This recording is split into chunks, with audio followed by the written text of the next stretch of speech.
Hello, good evening, everyone, and welcome back to another episode of Women Who Rock the World, the podcast empowering women in different fields. Today, with me, I have Lotje Horvers. Hi, Welcome. How are you? I'm well, thank you. How are you? I'm good. I'm good. Thanks. Lottie is a tour manager that has worked with many bands, works with many bands, including like Within Temptation, just to name a few. But I'm gonna let her talk about what she does. So, Yeah, so I am a tour manager. I've done this job for over 20 years. I work with several artists. So in the last year, I've worked with Röyksopp, Fever Ray, and Moo. Next week, I'm doing some shows with Galantis. Next year, I've got some shows coming up with Moite, where I'm covering for another tour manager. So yeah, it's a freelance job. So usually I work project based. If an artist releases an album, then we'll do a campaign around that, and then once that's over, I'll move on to a different artist. My current artists didn't have a very heavy schedule, so that's why I had three artists at the same time this year. And as a tour manager, you basically take care of making the tour happen in a logistical manner, basically. So once the agent has booked the tour manager takes over, and we hire the crew, we make the budgets, we plan all the logistics, we execute all the plans, book hotels, flights, trucks, rehearsals, backline, uh, create a rider together with the production manager if there is one, or with your crew if there isn't. And you advance all the shows with the promoters so that everybody knows what's happening and what's needed. yeah. And then you communicate that all back to the crew and artists and management. So it's like I would see it as a role of like sometimes even mediator, like you're the person like in the middle communicating with the band slash management and the crew and everyone involved. So how many in I know every tour is different because it had they have sometimes like the number of people is different what I mean Hmm. but let's say what's an average of people that you communicate with on a tour. Oh, interesting question. Um, so my own travel party, it varies from 5 to 100 people. So yeah, you communicate with all of those. It really depends on the size of the tour. And then on top of that, you've got your management team, your business management team, the booking agent and their team, every promoter on the show, at least one person, but usually there's several people on the promoter side that you're communicating with. There's the label, there's the publisher, there's probably like a PR person. You've got your travel agent, your cargo agent. Um, and then yeah, maybe you're communicating with the artist partners or friends when when they're arriving and they can't find the guest list. They're usually the contact person. If It's a Yeah, ton of people. a ton of people. It's Yeah, a ton exactly. of people, and I bet like is it psychological? Look, I imagine like it being physically draining when you're on tour, but did it ever occur that you felt emotionally or psychologically drained because it's a lot of people, and on tour there's always something that happens. Yeah, absolutely. Yeah, for sure. I don't know if I am emotionally exhausted by the amount of people that I'm in touch with. It's more, yeah, just everything is your responsibility, basically. So whatever happens, even if it's in another department, it's on you to take kind of final responsibility. Or at least, yeah, that's that's how the manager often sees it. So if there's a yeah, if the, yeah, I don't know what, yeah, your responsibility and also your responsibility to solve it and come up with a solution so that the show still happens. What? Okay, we're gonna get back to this, but how did you start? Like, what? I mean, was this the job that you wanted to do, or did you happen to do this job by chance and then you chose this, or how did that happen? Actually, it is funny how it happened, or at least it's funny that you say that because it definitely didn't just happen to me, and it was my dream job, and I desperately wanted to be a tour manager, but I had no idea how to. And every time I asked another tour manager how they got into it, they said, "Oh, it just kind of happened," and it would be so frustrating because I'm like, "Well, but what steps can I do to make it happen?" Basically, as a teenager, when I was 16, I grew up in the south of the Netherlands, and I loved rock music and live music, but there wasn't really much happening in the immediate area. And so I mean, I had only gone to maybe like 3 or 4 or 5 local band shows and maybe one international band show at this point. But I had heard that at my school at some point in the past they'd had a rock festival. So I went to the school board and asked, like, can we have this rock festival again in the school? And they said, well, yeah, you can do that, but you have to organize it. And if you want to organize a rock festival, then you also have to organize event for people that don't like rock music. So basically, I was now the head of this activity committee that I had to put together. And so the first thing we organized was this rock festival. And yeah, basically started from scratch and just kind of figured it out as we went along and booked some. I mean, it was local bands, but I had to book a sound system, a lighting system, a bar. We had to make flyers. We had to sell tickets. We had to organize all the hospitality for the bands. We had to plan the sound checks and everything. So yeah, this is a very steep learning curve by just doing it. And then on that night, there was maybe 300 or 400 people at this festival, and I was kind of looking down from the balcony down into the auditorium, and I'm like, this is happening because I did this, and I felt so good. It was such a huge moment that I was like, you. okay, this Now is something all that I want to do. Yeah, I guess at 16, I'm also kind of thinking like, what's happening after high school. But yeah, I was like, oh, holy shit, this is what I want to do. And so yeah, because we were in this activities committee, a local, I want to say, not really a venue, but a building that rents out the space regularly, contacted us if we wanted to do our school activities there, which we didn't. But then my friend and I started putting on different events in that space. And so for a couple of years until I graduated, we hosted local bands and kind of like rock DJ nights that we organized every month. And yeah, kind of learned by doing. And uh, eventually, after when I graduated, I thought, well, I definitely love doing this. I want to learn how to do it on a more professional scale. So I found this music management course, was a 2-year course, and that included a 6-month internship. So I went to do that school. It included a bachelor's degree, which, looking back, I don't know how that definitely didn't qualify for a bachelor's degree, but I'll take it. And yeah, in that school we had a guest lecturer who talked about tour management, and then I had my second aha moment. I'm like, going on tour with bands and arranging stuff, that sounds awesome. So yeah, so that was my moment where I'm like, okay, that's definitely what I want to do. And I found an internship at a booking agency where I was preparing tours for other tour managers, and at the same time I was working as a stagehand in a venue, kind of a bigger venue, in Tilburg called O13. And yeah, just kind of experiencing all these different level shows and different types of shows as a stagehand is a great way to learn. You might be just pulling cases out of a truck, or you're helping the backline tech setting up the amps and stuff, or putting together a drum kit. And the first time you don't know how it works, but someone will teach you, and then you learn a little bit better every time. And I mean, to this day, I'm never setting up a drum kit on my own, but it's a handy skill to kind of at least know what all the pieces are called and how it kind of goes together and what's needed. And it goes, and that goes for every department. So as a tour manager, you just need to know a little bit about all the things that are happening. And so being a stagehand is a great experience. And so after 6 months at my internship, and having had a couple of years of stagehand experience and organizing these local events with my friend, I asked my boss at my internship if I could go on one of the tours that I advanced.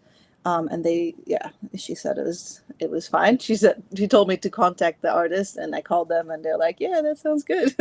Apparently she'd already given me a good recommendation. So Off I went on my first tour, and it was everything I had hoped it would be. It was so much fun, and yeah, it was challenging, but also yeah, really rewarding. It was a Europe-wide tour, and it was a great time.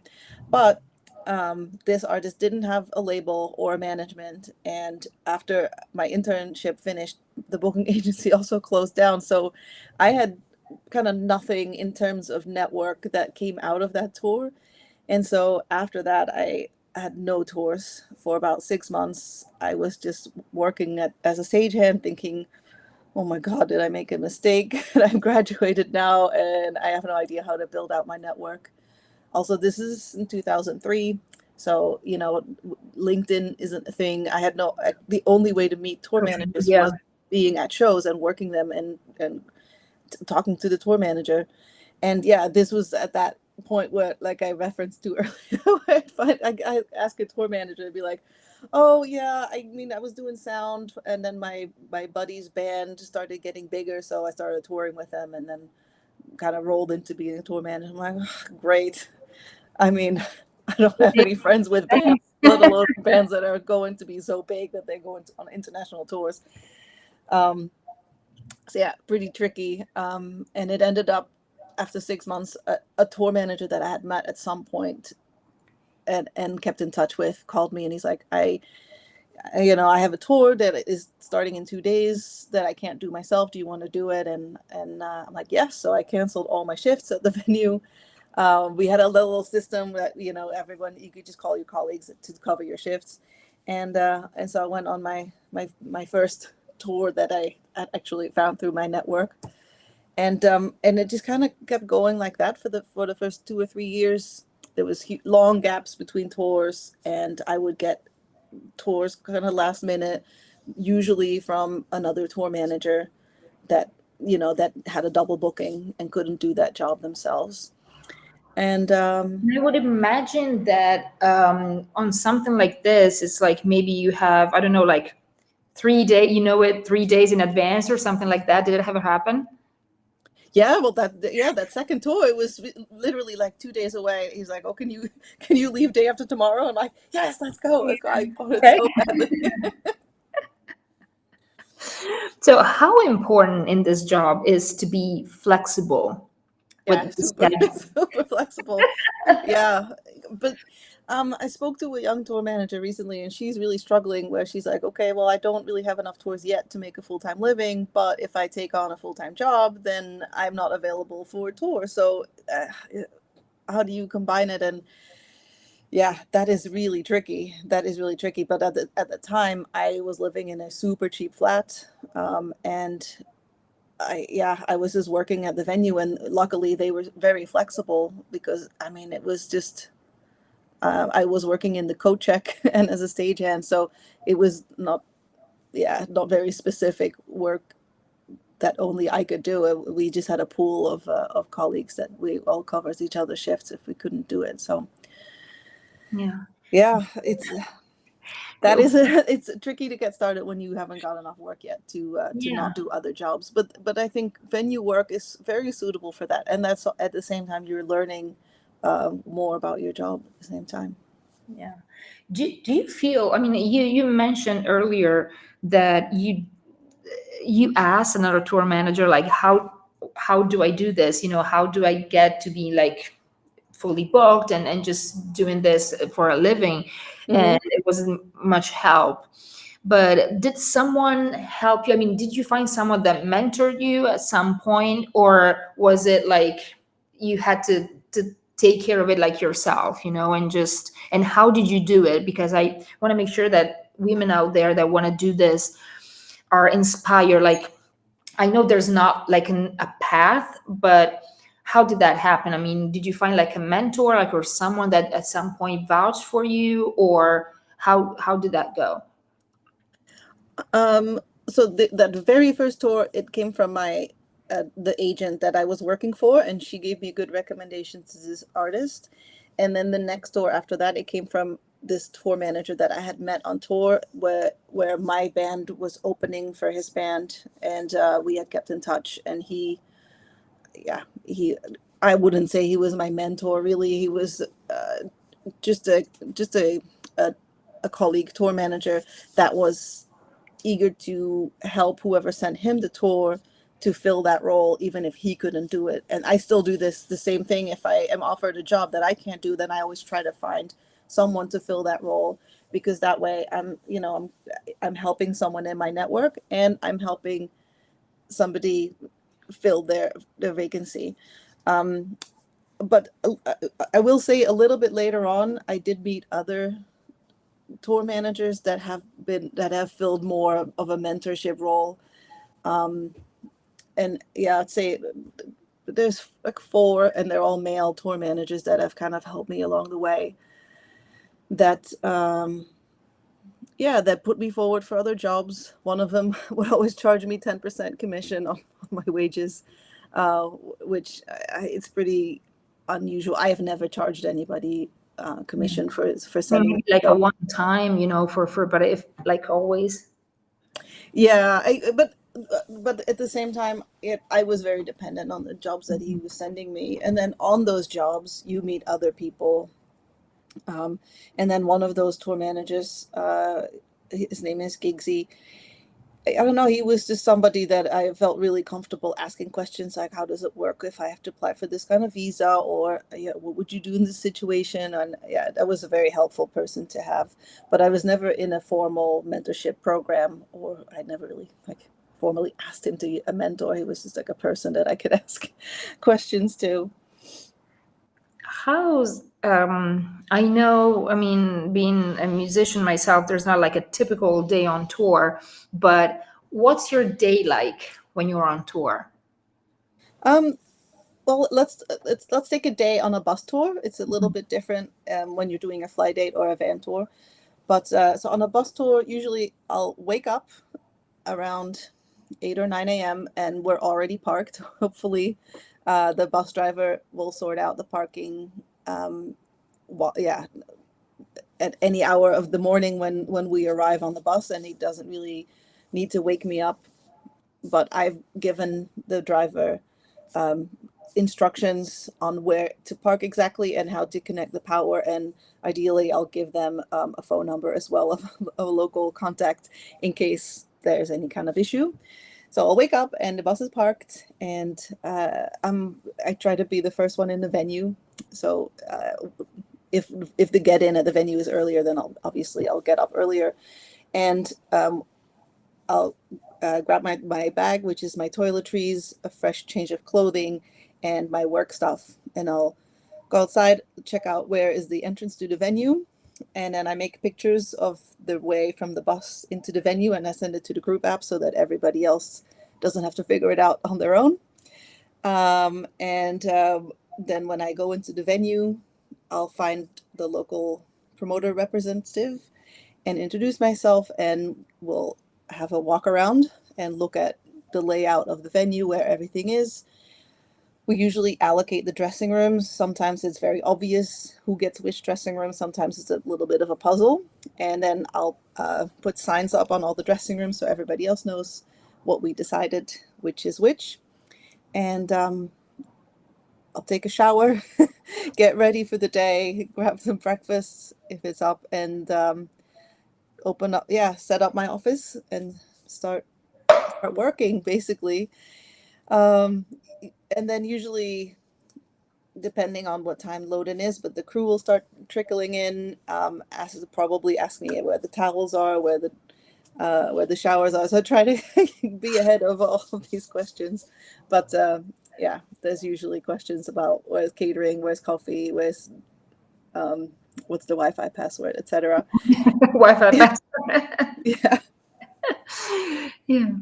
And then basically I'm just trying to get through my work while constantly being interrupted by people that ask me questions.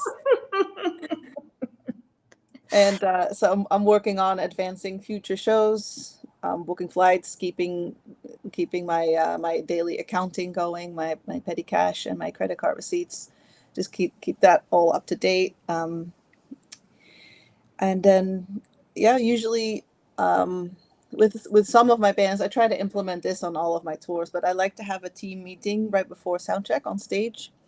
So, at the beginning of the day, all the crew will come in, they'll start load in. I'm not really involved with load in. We have a production manager that usually oversees this. And they'll start setting up sound, lighting, etc. on the stage. And then when the band comes in, the bands I work with are pretty, they look after themselves, but they might have some questions, but they know where to find me in production office. We might have some promo to go to, or have it in the venue. But then usually right before sound check, typically around 4 o'clock, we'll do a team meeting on stage to get everybody on the stage, and we kind of talk through the rest of the day, any specifics, any details, anything that everybody needs to know. Just make sure everybody's aware what time bus call is, what time we're leaving to the next city, and how long the drive is, and what the plans are for tomorrow. And then they'll do a sound check. I go back to my office, keep working. Before doors, I have a security meeting with the venue head of security and a promoter representative, production manager, and go through the specifics of the show, anything they need to know. A photo policy. Are we expecting to have any stage diving? Anything like that is not usually the case in my shows. Yeah, just those kind of things. Like Mo, she does like to go into the barrier, and she does like to crowd surf. So those are things that we bring to the security's attention. If there's any filming, if we go through our pass sheet, like which passes have which access. I make sure that the guest list is with the promoter before doors so that all the guests can come in. We make specific arrangements if there's a lot of friends or important guests at that show. When do they have backstage access? Usually after the show, and where do we send them? And at what time? So I'll usually after the show, I'll go meet those after show guests and escort them back to our dressing room. And then once doors are open, we'll have the show, and post show we'll pack it all up and hit the road again. Pretty much. Yeah. And then a lot of texting and emailing in between throughout the whole day. What is like your worst nightmare as a tour manager? Like, what's the thing that cannot happen? Oh, somebody getting injured or worse. Okay. Yeah, that would be my worst nightmare. Yeah, that there's any incident or terrorist attack or something like that. Everything since that happened at Bataclan, it's on my mind all the time. Really? So yes. Were you on tour when that happened? I wasn't, no, but I knew the merch manager that was fatally shot at this event, and I don't know, it just was very close to my daily reality. So I wasn't on tour at the time, but I don't know, it was something to really stuck with me, like what would I do, or how.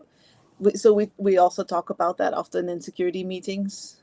I mean, when you're touring in America, they always bring it up. There's always a scenario for an active shooter situation, which is every time it terrifies me. That's definitely my worst nightmare. But I think you probably meant a little bit more lighthearted. Something a little bit lighter. No, but it's great that you brought this up, because of course I hadn't thought about it. And of course, unfortunately, it can happen. But you made me think, of how security has changed for venues, from that moment.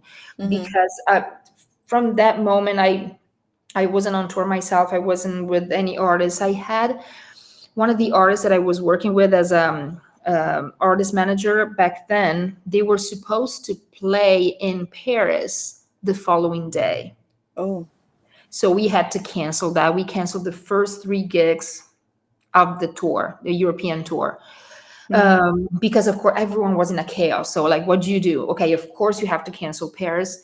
And then just to be sure, we cancel like a couple more. And it's like, we decided, together with the venues, that it was the right thing to do, and just, wrap our mind around it. And and just continue from there. Because also you want to keep going, but at the same time, because otherwise it's what they want to Yeah. see us. But at the same time, you feel almost guilty, that you just keep on going with your normal life. So it's kind of, sometimes you have to make hard choices of like sacrificing, a couple of gigs, and but out of respect, as Yeah. well. And Yeah, exactly. yeah, and also to recoup and say like, okay, what do we do from here? Do we feel like psychologically feel, that Yeah. we want to do this? Because of course I can imagine, like, when you're on tour constantly, you're like, okay, what if this happens again? And you can be as prepared as you can be. I don't think, Yeah. There's really no preparing. yeah. Um, No, but I meant, of course, like nightmare, like something on of course, this is worse than a nightmare, but something lighter, than someone getting injured, or worse. Is it something like, is it a schedule thing that it's kind of like, no, this cannot happen? Or I know what it might be, actually, now that I mean, let's so see if I many guess things it can right. happen, but I've dealt with so many things already. We've had buses on fire. We've had a bus driver have a heart attack while driving.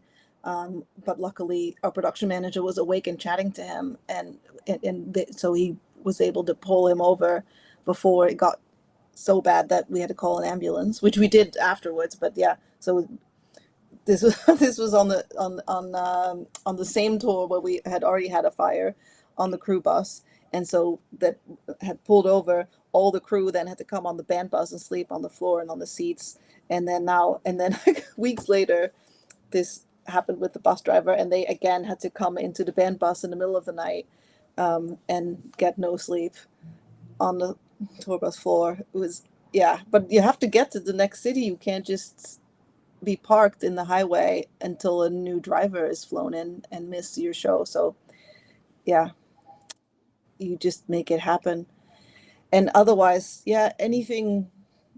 I've had to cancel shows because of weather, storms, like bad storms, or just if it's unsafe at a festival. We've had to cancel a few shows because of that.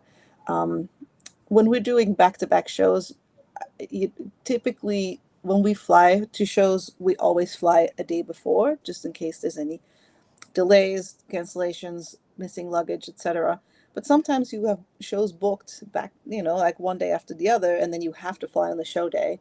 And so at that point, if that happens, usually, at least with the bands I work with, I'm already involved in the decision making. When the agent pitches it to the management, like, okay, we've got these two offers, can we make this happen? And the management will come to me, and then I'll look at the flight schedules and we'll make a decision. Okay, you know, we can do this because there's a direct flight, or, well, it looks like there's no direct flights. So do we take a chance that there's going to be a delay? Is there a plan B if we miss that connection?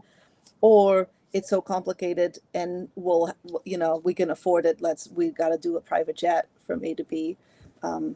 Which, yeah, I've, in my experience, we've done that only a handful of times because it is quite expensive, and I'm not quite at the level that I have endless funds to just throw at private jets.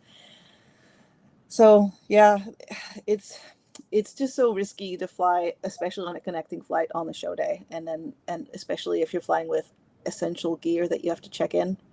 So yeah, that has happened where we fly, gear goes missing, but then you always figure something out and rent or borrow or whatever, something new to make the show happen. Yeah, because Um, before I said, like, I know what it might be, I was thinking about like lost gear, because it's like yeah, lost gear on a show day. Of course, that it's like totally last minute. it happens.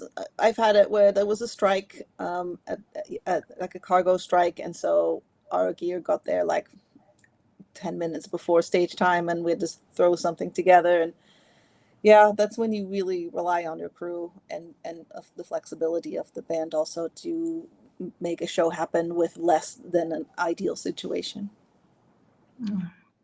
How, I mean, because when you're home, you're home. But Mm. when you're on tour, you're gone. And sometimes you're gone for months. It depends on the length of the tour, but you're Mhm. gone. How do you manage to have like a private life and being on tour? Like, is it manageable, or how do you do it? Well, that's definitely something that I was wondering about all of my 20s and early 30s. And I was pretty much single for all of that time. And then at 34, after I just did a full year around the world with M83, I really felt a bit lonely when I came home, and I thought, okay, if I want to meet a partner, then I have to make some changes, because I don't have, if you're away that much, you just can't build a solid foundation unless you've met your partner on tour, which I've never really met anybody on tour that I was going to have a relationship with. So, so yeah, so after that tour, I came home, and I, um, yeah, did some uh, introspecting, and yeah, made some decisions, and just decided to tour a little bit less. And then I actually met my husband 3 months later, which is now 8 years ago. And so now I don't really tour that much anymore. I make sure that I am never away, or I mean, make sure. I mean, I try not to take on any tours that I may have me be away from home for more than 3 weeks at a time. And then when I'm away for 3 weeks, we just make sure that we speak to each other every day. Yeah, And I'm not. it's a challenge. But yeah, as you said, like unless you meet someone on tour and then you go on tour together, you're like working together. But then there's like a downside of working together Yeah, exactly. Yeah, and it's. yelling at each other when you go on I tour. mean, yeah, if it works, it works. I have friends that have met their Oh partners yeah, on tours, and they have an excellent time working together. Maybe they work in different departments, so you're not really, like having to be around each other 24/7. Could be a bit much, but yeah. yeah. But it's true. I mean, um, and like my next question is like, how important is not only having a balance between private life, and work, but also how do you manage being sane? Because it's very stressful. I mean, I think it's an amazing I mean, being on the road is amazing. Whether you're the band, tour manager, crew, I mean, it's something that either you love or probably you hate. I know people that have, I've never done it, but um, they would probably hate it, And sometimes when they saw me going on tour, like, how do you do it? No, I could never. Like, I love it, But then I need some peace and quiet. But then so it's something that probably it's inside, each one of us. Either you love it or you hate it. But it's for sure that it's stressful because as you mentioned, like all the stuff that you have to take care of and think ahead of time. Like before, when you said that you take pictures of the route going to the venue or the dressing room and stuff like that, of course it's very helpful and useful, but it's like it's something that you have to think of, ahead of time. Probably now it comes natural because you've doing this for quite some time. So it's like, okay, take pictures. It's like, what do you do in the morning? Like brush my teeth, stuff like. So it's one like I walk, it's normal. But of course, it's like a lot of thinking and predicting things. So I would think it's very stressful. But what's, in your opinion, the best way to find a balance between being sane and but at the same time being like always ready? Like, do you have, like, I don't know, some time off that it's only for you on tour, like 10 minutes in the day, or something like that? I don't know, is there a way?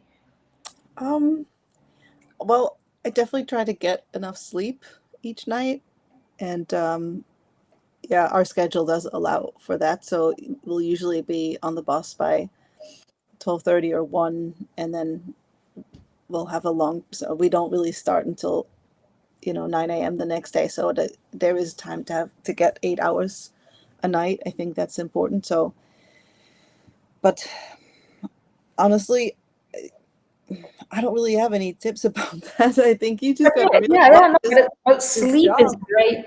I mean, I interviewed musicians on this podcast, and like singers, and like what's the best way for you, like, to be sane and to perform well and everyone's asleep? So it's something that I'm seeing this like recurring, like sleep is super important. And and so, because, okay, the next question is, it was not, nothing is prepared, because I always do spur of the moment, but this is definitely not prepared. But because I really have trouble sleeping myself. So it wasn't always like this, but like I need peace, quiet. I need all my stuff. I don't my bed sheets. And I like to travel, but especially on a tour bus, it's a lot of people. Do you always like go in your bunk and then fall asleep and wake up like 8 hours later, or is it some type of trouble sleep, or I mean, not just about yourself, but also the people that you've worked with? Is it easy, to constantly like sleep on the bus, or with people, because it's Yeah, it varies really person to person. I sleep very easily, and that is such a blessing. I'm hating But you right now. I'm sorry. I'm Yeah, hating you right now. yeah, I know everybody envies me. I will say when we have a driver that is unsteady, I do wake up and I get a little scared because I'm like, oh, are they like falling asleep or something? Or I am getting annoyed because they're just not doing a very good job of driving smoothly. And I'm just like, oh my God, you have one job is you're driving people that are sleeping, just like Yeah. take corners gently. Like, Jesus, how hard is it? So I'm getting all worked up in my bunk. And Yeah. so, and then if I get too worked up, I'll go downstairs and be like, hey, like, I'll talk to the driver. But yeah, generally when it's a good driver, I have no problem sleeping. I do wear earplugs because there might be some noise in the bus, or yeah, some of the buses, they have like squeaky walls that you Oh, can yeah, hear, yeah. that are super annoying. I started doing this a couple years ago, but I bring like a string of Christmas lights into my bunk that I put on with tape, and it's a much nicer lighting than the standard bunk light. So that's like a thing that I put in my bunk to make it nice, and I bring a couple Polaroids of my husband and our cats that I put in the wall. So I do make my bunk a little cozy area. Oh, yeah. Yeah. I will say something popped in my head about the last question. I think what's super important is that I have some friendships on the crew, and I've been so lucky to tour with um, with like the same crew, not exactly the same, but from tour to tour, I often get to bring people on board, and so if yeah, I get to create some kind of consistency, because obviously I'm not going to bring my friend on tour just because they're my friend, but if they are, No, yeah, there first was and foremost a fundamental. qualified at their jobs, but if we also get along, then yeah, then that's great, because if you have a friend to talk to on tour, that makes all the difference.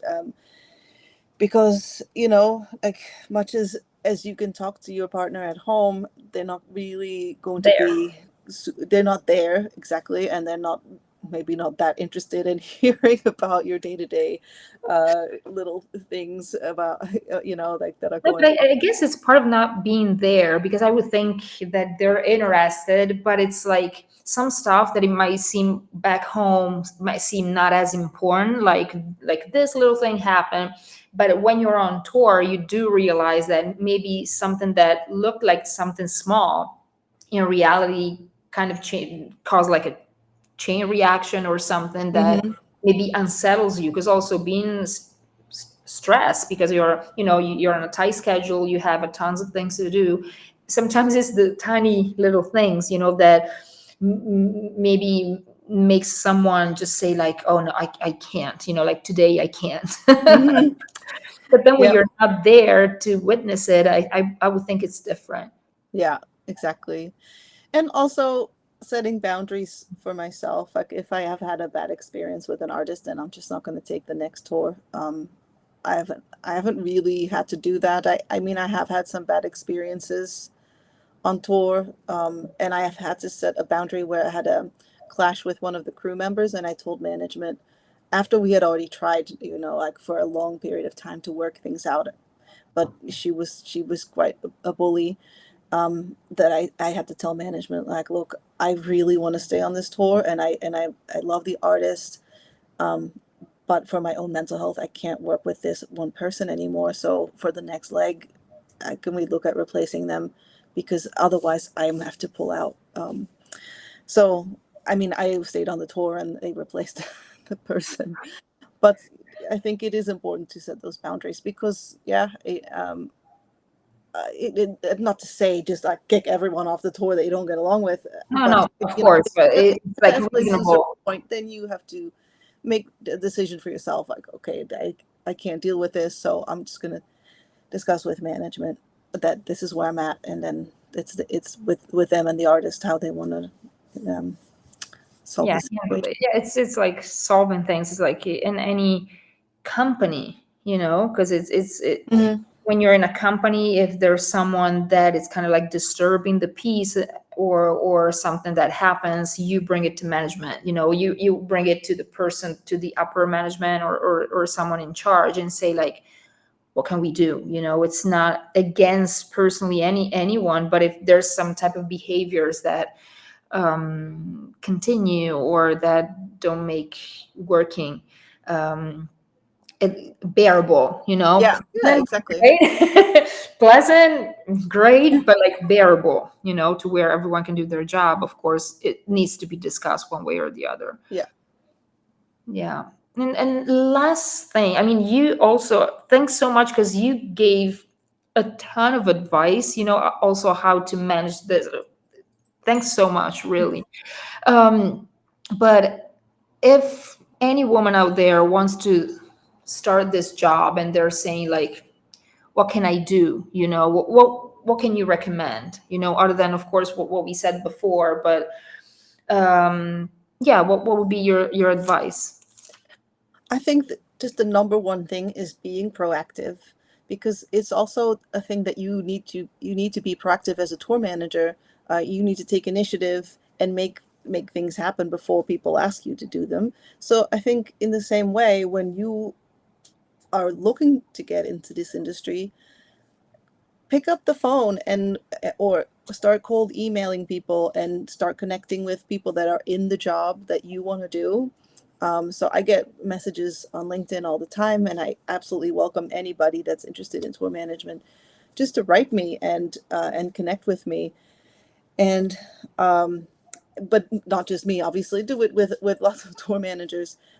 There's one girl out of Toronto, Maya. She was, she really wanted to be a tour manager, and she was very vocal about it on LinkedIn. So she was following all these tour managers. She's commenting on their stuff, and she's posting about her wish, and she's reaching out to tour managers that are coming through to Toronto. She ended up connecting with one of them who kind of took her under his wing, brought her out on her first tour, and like I think, but she was really proactive and really vocal about what she wanted to do. What I also see is people posting in like a Facebook group, like for maybe for touring crew or for women in music or something, like, oh, hey, I really want to be tour manager.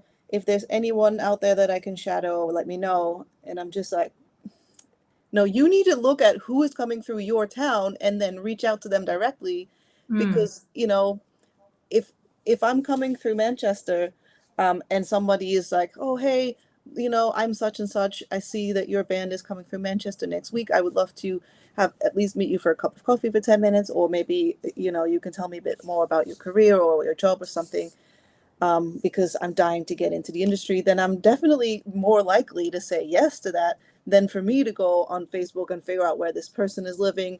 And then if that matches with my schedule, and so you making me do all the work. If yeah, you exactly. want It's it, you easier. have to do the work.